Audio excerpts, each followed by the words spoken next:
มาฝากเลย โบขายมื้อนี้เอามาให้มื้อนี้ แม่นเอามาฝาก ว่าดอกคือให้ลายแท้ให้กะ ยังเคยขึ้นมากยังน่ะง่วง มักเพิ่นเอิ้นหมูม่วงยังแม่นี่ อยากเพิ่นเอิ้นมึงม่วง อ๋อหมากใหญ่หมากงามแท้ เนาะ ก็หลายคนกินลูกเนี่ยมันหน่วยใหญ่ บ่ตู้ของเจ้าเองบ่ แม่นแหละ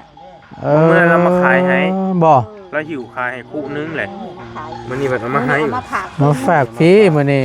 โอ้ยน้ำใจเราเนาะ เพิ่นมีมีดอยู่นะ โดยมาลองรูปบ่ดีมาโตเอาพอดีทางบ่ตูนเข้ามาหาทางน้องพรเพิ่นรอบช่วงค่ำๆค่อยค่ำลงแรงพี่น้องเนาะพอดีทางมีตู้เพิ่นก็ถือหมักม่วง แดงครึ่งใช่แบบนี้เนาะ เนาะย่านเนี่ยระวังได้บ่ดีเว้ยโอ้ย บ่คันสิจำก็ เพิ่นเอามาให้พี่น้องน้ำใจบ่เป็นหยังเจ้า น้ำตาลมีอันนั้นอยู่ มี เดี๋ยวผม โอ้ยเนาะ ลานลูกลานบ่ให้นี่ บ่ได้ลูกเจ้าได้ โอ้ตกใจ เพิ่นมาเบิ่ง ไปเลย ใช้ไปแล้วบ่ บ่ได้ไปแล้วย่านว่าจะจำจะเอาน้ำตาลเอา กลัวจะน้ำตาลให้ โอ้ยสิไปเอาน้ำตาลมาให้ เอามาใส่ตุ๊กน้ำใจเราดิ เอา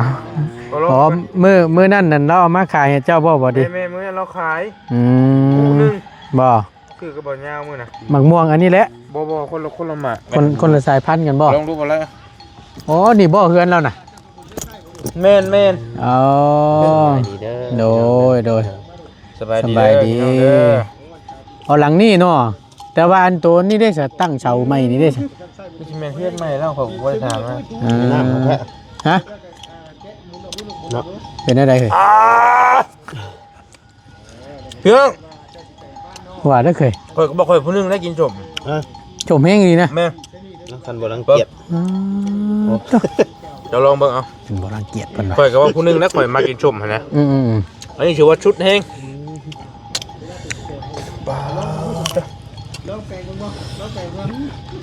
ไว้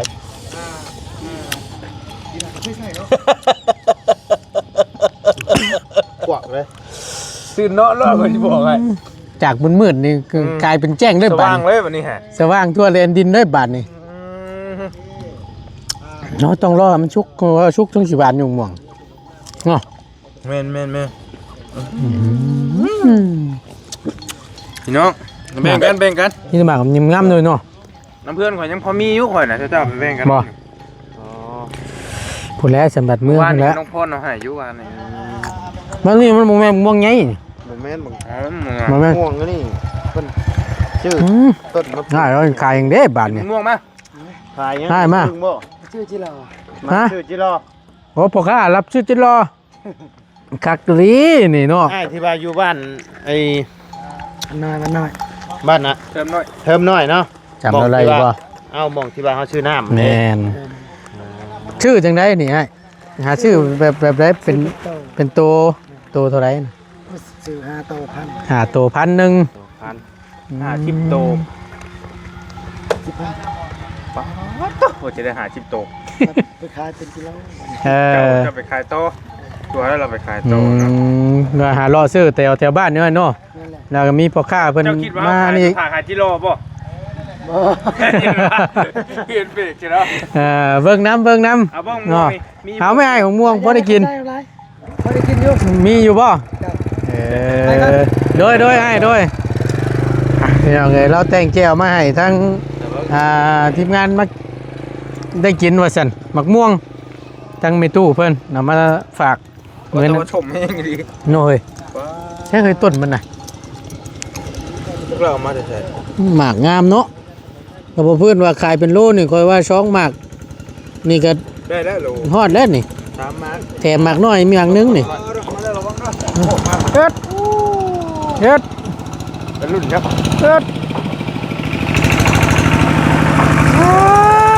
มาทางใดสิ่งแด้นี่ ย่อยกดเยอะ คนมากเลยหน่อยเนาะกระดึกกระลี่นี่ ให้กับเมียบ่นะว่าเฮ้ย เนาะจะว่าแล้วเครียดอยู่จักเลยพี่น้องเอ้ยมาแล้วบาดนี่โอ้ยนำ ก็ไผแบบไหน เนาะนำเดี๋ยว แต่ว่า ถาม เห็น มัน เขา ก่อน เจ้าชมรถอยู่มื้อนั้นน้ำ มีหยังในตู้มีหยังน่ะ เกลือ เกลือ โอ้พริกผงตัวนี้ อืม โอ้คักนั่นนี่ ยังสิจำเนาะ ขอบใจหลายๆตู้ไอ้คือให้ก็ให้นี่แหละ หมักม่วงบ่พอเกลือน้ำขอบใจหลายๆตู้ขอบใจมาแม่บ่ได้มา โดนเลยกินๆเนาะนี่ มากินก่อนอ่า อ่ะตู้เอาขนมเนี่ย มาพี่ก่อนตุเดี๋ยวเฮาสิเอาขนมมีให้พอได้กินเจ้ามีน้ำใจต่อแต่เฮาก็มีน้ำใจต่อเจ้า อันว่าเจ้าอยู่นํกันจักคนอยู่เฮือนนั่นน่ะ อยู่ช่องแม่ลูก สองแม่ลูก โอ้ อันนั้นบ่เฮือนเจ้านั่นน่ะ อันนี้แหละ เออ อยู่กับลูกชาย อยู่กับลูกชายอันนั้นเฮือนอันกำลังตั้งเชานี่ของเฮือนของไผซะนี่ ของแม่นี่แหละ อ๋อ กำลังช้างว่าซั่นเนาะ แม่ เออก ำลังสาก ำลังสร้างกำลังเฮ็ดแต่บ่ฮู้ว่าสิแล้วยามใดเนาะ มีน้ำใจต่อเจ้าเอาอันนี้เฮาให้ โด เด้อย เฮาให้ เอ้ย มากินเด้อ มีเป็นความสุขความเจริญเด้อต่อไปภายหน้าก็ให้เขานิยมชมชอบให้เป็นเจ้าใหญ่นายโตได้ให้ได้สร้างสาบ้านเมืองเฮาให้มีชื่อมีเสียงว่าบ้านเทิมค่ำแหละนี่ บันเทิมค่ำ บ้านเทิมค่ำเพิ่นเอิ้น ม บ้านเทิมใหญ่ บ่ บ้านเทิมค่ บันเทิมค่ ำเจ้านี่แหละเป็นคนมาสร้างผู้ที่แรกก็ดีเนาะมาสร้างมีชื่อมีเสียงแล้วมาช่วยเหลือประชาชนราษฎรก็ดี ำ มาซอยทำมาซ้ำซอยได้นี่แหละชุมเฮาก็ได้ โดย ถูกชาการแล้ว โดย ทุกอย่างก็ได้บุญ วันนั้นก็ไปครอบในบ้านเพิ่นอยู่ว่าก็ บอกแล้วบ่ดิ บอกแล้วก็ อืม เฮามาซอยว่าบ่ได้มาแนวอื่นดอกมา อ่า มาซอยเรือนี่แหละบ่ได้มีเจตนาแนวอื่นหั้นนะ โดย มาสดมาซอยซ้ำซอยได้หั่นแหละตู้จักสิซ้ำใดแล้ว ซอยได้ มันก็เป็นบุญของเขาแล้วก็บุญของสุเจ้า โดย คือยังบ่ทันมีไปเข้ามาซอยเนาะในบ้านนี่เนาะ เห็นอยู่บ่แม่มีอยู่บ่ เจ้ามาซอยนะ เออ เคยว่าเขาเจ้าเอานั่นเอานี่มาให้กันกิน บ่ ได้ยินอยู่แต่ข่าวคุณว่าทั้งผู้อื่นผู้นะ โดย โดย ทางเมืองนั่นเมืองนี่ แต่ก็ยังบ่เคยมีจักเทื่ออยู่ในบ้านนี่เนาะ ก็สิว่าเป็นครั้งแรกและอันนี้ อ๋อ โดย ครั้งแรกว่าซั่น ประตูไปใช้ใช่ประตู โอ้พอตู้เพิ่นไปบวช เอ้า เพิ่นก็ไปบวชพูนอยู่วัดอยู่พูนอยู่นอกพูน บวชเลยบ่ เพิ่นบวชโดน อื แล้ว ม เออ เจ้าน่ะอยู่กับลูกชาย2คนเนาะ ใช่ ลูกชายยังบ่ทันได้มีลูกมีเมียบ่ตุ ก่อนก็บ่ค่อยได้อยู่นะแม่ก็เคยไปอยู่แต่ภูเขาเคยไปปฏิบัติธรรมอยู่พูนดันคันดันมุน เอ ไปอยู่ อ ภูเขา ภูเขา แสดงว่ามักทางธรรมบ่มักในทางธรรม แม่มักปฏิบัติธรรม อืม เออ ศีลนะมักไปทั้งนี้ คือศาสนาพุทธนี่บ่เจ้าก็รู้ว่าจะได้ แหละศาสนาพุทธ เป็นบางเฮือนนะจ้ะนี่ฟังว่าเนาะบางเฮือนกับพุทธบางเฮือนกับผีบ่ พระเจ้าถือผี แต่ทั้งเพื่อนแม่นี่ทั้งแม่นี่นับถือศาสนาพุทธเนาะ แม่นแหละ โอ้โอ้ยฉันมื้อหน้าบ่ลืมสิเอาหนังสือธรรมะมาฝากมีอยู่โรงเรียนก็ได้เพื่อนเฮาก็หลาย มันมีหลายอยู่ก็จะเอามาขาย บ่แต่ยันบ่คือกันเด้เดี๋ยวจะเอามาให้ อื เบิ่ง ม เดี๋ยวเอามาให้ฝากเดี๋ยวเอามาให้อ่านหั่นน่ะ โดย เพิ่นอันบวชเข้าใจกันเว้าเข้าใจกันนี่บ่ทั้ง แม่นแหละเพราะว่าเคยไปปฏิบัติธรรมกับอันคุณแม่เขาคำอยู่พูนอยู่ผู้สังเฮ ผู้ช่าง ดันม่นนะ ผู้ช่างเฮ ก็เอิ้นผู้สังเฮแต่ดันม่นนะ เออ นี่ผู้ไทยอีกบ่ล่ะ ผู้ไทยพุ่นเนาะ บ่ได้ผู้ไทย แม่นบ่ ทางนี่แหละนี่ เส้นทางนี่บ่ เอ้าบ่แม่นบ่จ้ะ ย่างแต่หนีไปหา ไกลเด้อบ่แม่ 28กิโล 28กิโล จะเป็ดหลัก 28รัก ก็ออกแต่นี่ก็ประมาณแบบ9โมงไปฮอดพุ่นก็ย่างไปเรื่อยๆก็ประมาณระหว่าง2โมงกว่าๆนี่แหละ ฮอดน่ะนะ ฮอดสาม เอ นี่คือหยัง อ คือดงขึ้น อ่า โอ้สาธุนำเด้อ สาธุ นำเด้อ นำเนาะ แต่ว่าเพิ่นผู้เพิ่นไปปฏิบัติธรรมบ่แม่นคนอยู่นี่คนอยู่พุ่นบ้านปักเซบางไผ เซวังไผ โอเคฉันน่ะบ่รบกวนแล้วแม่ไป เจ้า ชื่อลืมถามชื่อเลย โอ้ เนาะ ชื่อแม่ปั่น แม่ปัน แม่นแหละ อายุเท่าไหร่ล่ะปีนี้ อายุก็60ปลายแล้วลูก เออ อืม คือยังแข็งแรงอยู่เนาะทรงเนาะ อืม สิบปลายเลย เนียงคือบ่แม่นคนในบ้าน แม่นคนในบ้านนี่อยู่บ่แม่เว้าขอโทษนำ บ่แม่นคนที่ อันนะว่าแล้ว เกิดของแม่อยู่พุ่นอยู่หนองโกม เออสั่นบ่สั่น แต่ว่า ว่าพ่อ น้องโกมทางลงสวรรค์หั่นเหรอวะ แม่นแหละพ่อหันคนบ้านนี่และแม่เป็นคนอีสานพุ่น เอ้า เอ้า ลูกครึ่งนะเจ้าน่ะ แม่น ครึ่งไทยลาวอ่ะนี่ว่ามาบัดนี้ แม่นั่น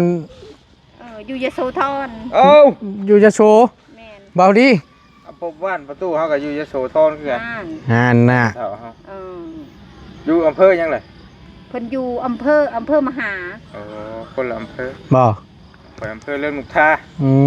ม เพิ่นลงมาท่าอยู่นี่ ใกล้ๆกันใกล้ๆกับมุกดาหารนี้ใกล้ๆกับหิมโขงนี้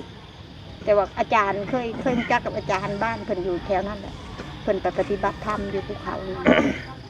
เพิ่นอยู่อุดร บ้าน พี่น้องเพิ่นได้อยู่ทางนี้แน่อยู่บ้านเองอยู่บ้านตัดทองนี่นะบ้านกองขนม โดย แต่จำพรรษาอะไรก็ได้ขึ้นนะ อืม อันนี้ก็ลูกเพิ่นกำลังเปิดอันนั่นกำลังยากมั่วยากคุ้ยแล้วก็เบิ่งเท่าๆเล็กน้อยเลยอะเพิ่นเอิ้นแล้วก็ขึ้นอันนี้เพิ่นสิลงมาแล้วเพิ่นสิเมื่อเลย บ่โอ้ เพิ่นก็อยู่คนเดียวผู้หญิงอยู่ภูเขา อ่า สงบสงัดนะเนาะสงบเสงี่ยมอยู่พุ่นแล้วอยู่ป่าอยู่เขา พิ่นก็อยู่ คักจู้กันปล่อยวางได้ก็ได้ เนาะ กระมวลอยู่ กำมวลได้มันบ่มีหยังหยุ่งสมองเนาะ นี่ สบายอกสบายใจ ดีแล้วซั่นเนาะอนุโมทนาบุญนำเฮาก็ได้เนาะ ขอบใจหลายๆ เอาบ่รบกวนนะแม่เด้อ ขอบเลยบ่นี่ ฮะบ่เฮาก็ใช้นั่นแหละท้ายรถเนาะแล้วบ่รียันว่าก็ชอบเราอยากใช้ โอ้ยเอา อ่า เลยลูกเอ้ย เนาะยันว่าเราอยากใช้เลย ใช่เพียง เก็บใช้อันนี้เนาะเฮาก็บ่ยากหรอก น้ำมันขลอกขแลกไปจะว่ามันบวม อืมว่ามีบ่ทุกอย่างมักม่วงยังแม่อันนี้พันธุ์นี่น่ะ พระเจ้าเอิ้นว่าเขียวเสวยบ่รู้ เขียวเสเบย บ่แม่นเขียว ครับ เสวย เฮาว่าบ่แม่นเขียวเสเบย บ่มี เนาะบ่ดี สุ่มนี่ อืม บ่ม่วงนี่หลายม่วงนะ ได้สายพันธุ์เนาะอื พระ ม เจ้าซับขายหน่วย10,000หั่นน่ะว่าเบิ่งทรง ยันแม่นน่ะ เบิ่งทรงหลายคำ หมากงามเนาะอยู่ใช้ต้นเพิ่นน่ะแม่ อยู่คู่อยู่สวนอยู่เนาะ เออ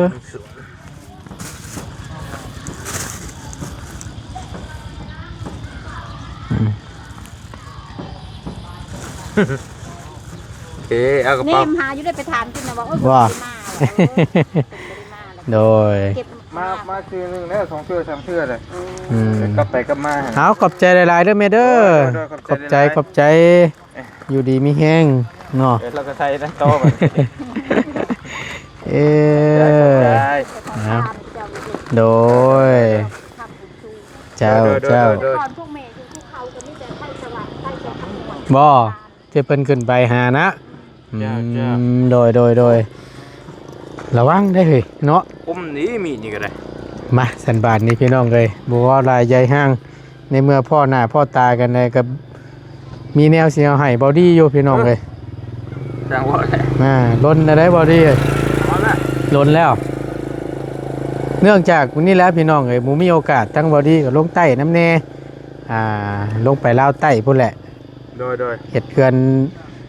น้องเดิมน้องสาดีเพิ่นเนาะก็มีเวียกรับผิดชอบอยู่ทางนั้นแล้วเรียบร้อยไปแล้วบ่ทางนั้น ก็แล้วดังนึง ก็แล้วหลังหนึง บ่เตียงขึ้นไม่ได้คือเดิม ทั้งบ่ตูนก็ขึ้นไปพุ่นทั้งเซโปนพี่น้องเลยมันรถบ่ได้พบพ่อกันเนาะมื้อนี้ก็พอดีละเดี๋ยวสิเอาเครื่องให้เพิ่นก่อนเนาะมาบาทนี้พี่น้องเอ้ยโอ้ยขาคนโตนนกย่างนกเจ้าเนี่ยบัดนี้ช่วงแรงๆเดี๋ยวเปิดหน่อยครับ โอ้ให้กลัว เอาเมียงเมียง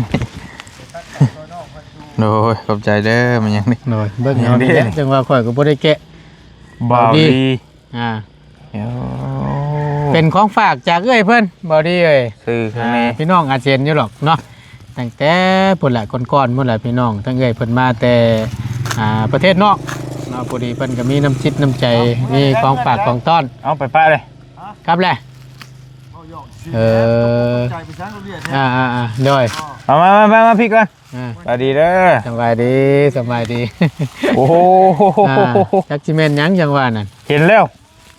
น้ำหอม โอ้ยคนบ่เป็นจะใส่น้ำหอมน้ำพรพุ่นน่ะ อื ใส่ ม พุ่นน่ะ โอ้ลองดูเฮ้ย โอ้ขวดบักใหญ่หนึงเป็นวุดก็ได้อันหัวมันนี่ ทุ่มหัวคนก็ยังแตกอันนี้ เออ น้องเบิ่งนี่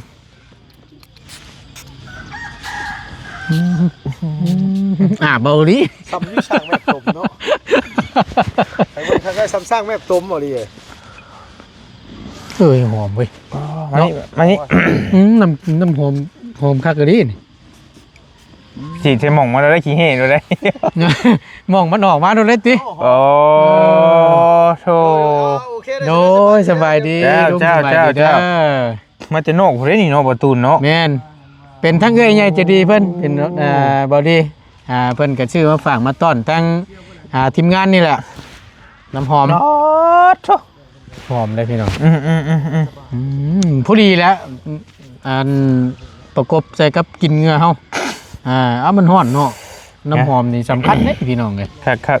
แต่เป็นเฮ็ดงามนี่แหละเนาะหัวเฮียมันก็ โดย เป็นลูลานะ แม่น โธ่พี่น้อย ว่าสิให้ย่ำใดก็บ่ได้พ้อกันคือจังซี่แหล้วพี่น้อง โดย เล่นใช่ โดย เล่นขัวอยู่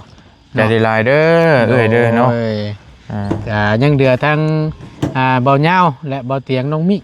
โอ้ ที่ยังบ่ทันได้ฮะนะ เจ้าก็สิว่านี่เบาเหย้าก็บ่ได้มาซับมื้อนี้ทีแรกก็ว่าแก่เบาเหย้าเป็นนำพุ่นละฟังเบิ่งมื้ออื่นนะพี่น้องเอ้ยเบาเหย้าบ่ได้เห็นมื้อนี้ โดยพี่เจ หอมจังเลยเนาะ หอมได้ อืม สำคัญได้น้ำหอมนี่ก็ไปเฮาไปหลายบ้านหลายเมืองเนาะ อาเมน ไปใกล้แขกใกล้คนหลายอยู่ โดย กิน กินมาก่อนบ่ไหวกัน กินกี่เฮ่กุ้งมาย่างเลย แต่ว่าได้กินน้ำหอมมาก่อนนี่ โอ้ ใครอยู่ได้เนาะ ใครอยู่ เดี๋ยวกินนั้น กินขี้เฮ่ไปก่อนบ่ไหวแล้ว กินเย่ไปก่อนนี่โอ้ย่างช่วยไปนี่ก็ฟาโธ่ เป็นลมพุ่นแล้ เอา ว ไม่ เนาะ เจอเนาะเอ้ยเพิ่นชื่อจะได้ประตู เพิ่นก็ทั้งเอ้ยเพิ่นก็บ่ได้ออกชื่อเสียงนิ่งน้ำดอกว่าดีเพิ่นก็นี่ล่ะมาเยี่ยมมาดินอยู่ โดย อยู่ บ่มีราคาเนาะบ่เท่าไหร่เด้ หอมจัง อ้าวมีแต่ขอบคุณขอบใจหลายๆเด้อเอ้ยใจดีเนาะ โดย ที่เพิ่นมีน้ำจิตน้ำใจฝากน้ำหอมมาให้บอลลี่เนาะได้ใช้ได้ซอยพี่น้องก็เป็นขวดที่2บ่นี่ จำได้ มี บ่ มีเมทานหนึงที่มาก็บ่เตียงตอนนั้นเด้ เนาะ เมอย่างนี้ที่เราฝากเงินมาซอยเสาแตว50,000นะตอนนั้นเมประชาชนเพิ่นมาแต่นอกคือกันนะก็ได้เอาให้ โดย เอื้ออยู่ดีมีแฮงเด้อเด้อให้โชคให้มารให้ร่ำให้รวยเนาะปรารถนาสิ่งใดก็ให้เอื้อได้สิ่งนั้นสมความมุ่งมั่นปรารถนาเนาะร่ำรวยอย่าเจ็บอย่าจนเด้อเด้อสาธุเนาะหอม คักก็ดีข่อยยังว่า มา นะ ให้น้องพรฉีดแน่บ่ เนาะ เคยฉีดอยู่บ่น้ำหอมเมืองนอกนี่ มาลองดู มานี่ น้ ดู อง ละ บอลลงมา บ่ผิดฮีดบ่ผิดฮีดบ่ ลงมาเบิ่งลงมาเบิ่งดู บ่ผิดที่ที่ฉีดน้ำหอมนี่เนาะ ก็จังว่าได้ลงมาเบิ่งดูมาลองเบิ่งฉีดน้ำหอมเบิ่งนอกนี่ มาลองเบิ่งดูเป็นผู้เสกผู้สาวนั่นลองเบิ่ง เสียแต่อันนี้เนาะขอเบิ่ง แบ่งบ่ได้บ่ สบายดีล่ะ สบายดีเด้อน้องเด้อสบายดี บ่ให้ได้ฉีดให้ชื่อได้ เบิ่งเด้อขออนุญาตเด้ออย่าว่าท่านว่าซี่เด้อ น่าจะ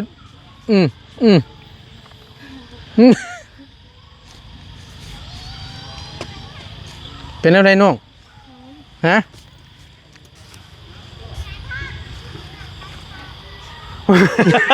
หลังยื้อไปโมเวนยังเจ้าฉีดลายเพิ่นสิเมาบาดนี่ เอาอย่าให้มันหอมนี่แล้ว เพิ่นว่าแขวบ่เคยแปลงจะเกิดว่าโย ว่าเราคือว่าจับเจือบ่น้อง ตาอยู่บ่เบิ่งไปเบิ่งมาบ่ได้ก็ได้อันนี้ โทโย ว่าหยอกบ่คือจังว่าเห็นในคลิปลุงเหิมก็จังว่าบ่มียาสีฟันซั่นบ่ จะเอาจังซี่เฮ็ดได้ละมื้อล่ะ ดินทรายกับเกลือบางทีนะ ดินทราย โดย ดินทรายกับเกลือ โดย แต่ละมื้อหั่นได โดย แต่ว่าดินทรายนี่ทั้งไงยังบ่เคยแต่ว่าเกลือนี่เคยอยู่ข่อยอ่า ดินทรายไปเอาอยู่คอยกัน บ่ ใส่ธง จนมาฮอดปัจจุบันนี่ก็ยังใช้สองอย่างนี้ โดย ยาสีฟันบ่เคยใช้อยู่บ่คือว่าไปฮอดเวียงเจ้าใช้อยู่เวียงซั่นน่ะ ถือดินทรายไปเห็นอยู่ขนาดถูแต่ไม่ได้ใส่ ถือดินทรายไปแต่บ้านพี่ โดย ไปใช้อยู่เวียง โดย อ้าว เรื่องจริงอันนี้บ่ เรื่องจริง ได้ ปาดตัว เนาะ เห็นอยู่บ่เพิ่นใช้ยาสิพงสิพันก็ ถึงแล้วมันเจ็บแขวในนั้น ถูแล้วมันเจ็บแขว โดย ก็เลยบ่ใช้บ่ หาก็โทรลุงเพิ่มให้ อ่า อาจจะทูลุงเฮิมมาให้นี่ เออ โอ้โหเนาะ สั่งว่าแต่เอ้ยบาทนี่ เอาสันมีแต่ว่าเปลี่ยนเท่านั้นเด้อลองเบิ่งเด้อ โดย ลองเบิ่งบาดนี่จอดเลือดน้องกันสิบ่กล้าแปลงสิบ่จักน้องเพิ่นก็ได้ มาห้ามบุเคยกับธรรมชาติ มันไหม้เด้น้อง แปลงมาเดี๋ยวมันก็สาว มันไหม้เด้เฮาบ่ดึงก่อนมันนี่นะ ก็บุเปลงนะแห้งเขียวเราสิเมง อืม การน้องเดิมบุเคยกินปลาเด็กแล้วก็บุเคยกินไข่ไก่เห็นนะ เพราะว่าเด้อเกิด นี่ก็ได้ บ่เคยกินไข่ไก่ แม่ อ้าวสำว่าแล้วเนาะ กูจะไข่ไก่ บูดไก่ไก่บูดอ่ะปาดโตเนาะปวดโพ เอาคุยกับน้องมาเด้อ โอเคบอดีขอบใจใดๆขอบใจเด้อโดยอ้าวดูคำมืดเปิดตาแล้วพี่น้องไอ้เสียงแม่งโกเรกับห้องสนั่นหวันไหวได้บาทนี่เนาะได้หยังกินข้าวแรงนั่นน้อง ได้ปิ้งเป็ด ปิ้งเป็ดบ่ โดย อืมดีแล้วสันใช้ทั้งพ่อแม่เจ้ายังบ่ทันมาบ่ ยัง ยังอยู่เพิ่นมาจังโมงนั่นเนาะ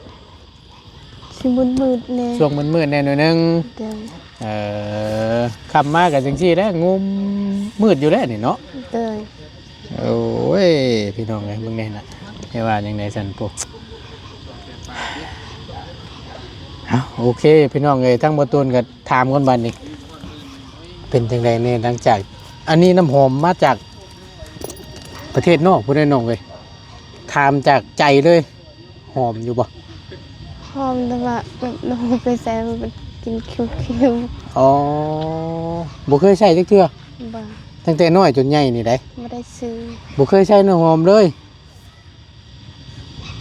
โอ้จังพ่อนั่นแหละสันเนาะ แบบได้ยินกระจกฉีดแต่คิว ข้าเจ้าฉีดย่างผ่านนี่ชื่อก็มินคิวแหละ ๆเลย ย้อนว่าหลังจมูกเฮามันบ่ชินเนาะ เลย หนึ่งมาเฮาก็บ่ได้ใช้บ่ได้หยังนะ ฉี พี่ ด น้อง ลายเจ็บหัว ฉีดหลายแล้วเจ็บหัวม่วนเป็นวินแล้วจักเดี๋ยวนี้ฮะ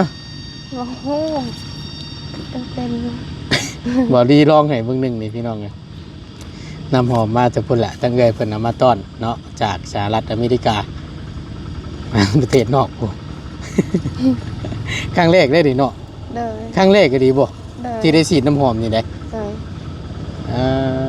ตั้งแต่น้อยจนใหญ่จนฮอดปัจจุบันนี่บ่เคยฉีดจักเทื่อหากก็ฉีดบอดี้ฉีดในบางนึงนี่ในร่องนี่ เลย หอมอยู่หากแต่ว่าคือน้องเพิ่นนี่ยังบ่เคยใส่มาก่อนนะพี่น้องอาจสิยังคิวอยู่เนาะ เลย บัดพอเฮาดึงใช้ไปเรื่อยๆแล้วก็เลือกกินพุ่นละบัดนี้ตัวใดหอมตัวใดบ่หอมเนาะ เลย โอเคสันพี่น้องเอ้ยก็คือได้มอบน้ำหอมไปทั้งบอดี้แล้วก็ให้ทั้งน้องพรเพิ่นได้มาลองเบิ่งน้ำกันเนาะถึกน้ำหอมบาดได้ก็จนสิเป็นลมอ่ะนะหน้าเหี่ยวหน้าหุบอยู่โอ้ยเอาเดี๋ยวมันก็สิ้นน้องเอ้ยเนาะ เลย ไปบาดนี้ทั้งง่ายกลับก่อนเดี๋ยวมื้อหน้ามื้อในมื้ออื่นบ่ไปนำเข้านะ เลย เดี๋ยวสิซื้อเนื้ออย่างเนื้อกินมาต้อนมาฝากเนาะ เลย ถ้าได้เข้ามาเด้อ เลย โดยไปล่ะไปอยู่ดีมีแฮงสบายดีเด้อ เลยส สบายดี โอ้ย เนาะมักขอไม้ไอ้เนี่ยส่วนคำๆพี่น้องเลยเนาะบรรยากาศกสิประมาณนี้ ไก่เข่าคอกควายเข่าลักเนาะอ้าวนี่แหละฝ่าลงฝนตกมาก็คือเห็นนี่แหละพี่น้องเรือนซานเนาะเปียกเพิ่นแหละหัวเบิดพี่น้องเลย นักกูมูเราก็ได้ไปพี่น้องบอกว่าอะไรใหญ่ห้างทั้งประตูนก็ต้องขอบบุญขอบคุณในลายเนาะขอบบุญขอบคุณทางเอ้ยใหญ่ใจดีเนาะพี่น้องอาเซียนอยู่พี่น้องเลยขอให้อยู่ดีมีแห้งเด้อเด้อพร้อมพร้อมครัวอย่าเจ็บอย่าจนร่ำรวยตลอดปีและตลอดไปเนาะขอบขอบใจอยู่ดีมีแห้งมีน้ำจิตน้ำใจมาฝากซื้อเครื่องซื้อของมาฝากกับน้องๆและทีมงานเนาะ บัดจุกูสุคนขอบอกขอบใจขอบบุญขอบคุณในหลายเอ้ยเนาะอยู่ดีมีแฮงขอบบุญขอบคุณเช่นเดียวกันพี่น้อง FC พ่อแม่พี่น้องที่เข้ามาติดตามนะครับชมคลิปจนจบโดยบ่ข้ามโฆษณาสำหรับคลิปนี้บ่ตูนจบลงไปแล้วเนาะพบเจอกันคลิปหน้าว่าผิดพลาดประการใดก็กราบขอโทษขออภัยนำหลายๆเด้อพี่น้องเด้อไปแล้วพี่น้องให้สบายดีเด้อเนาะ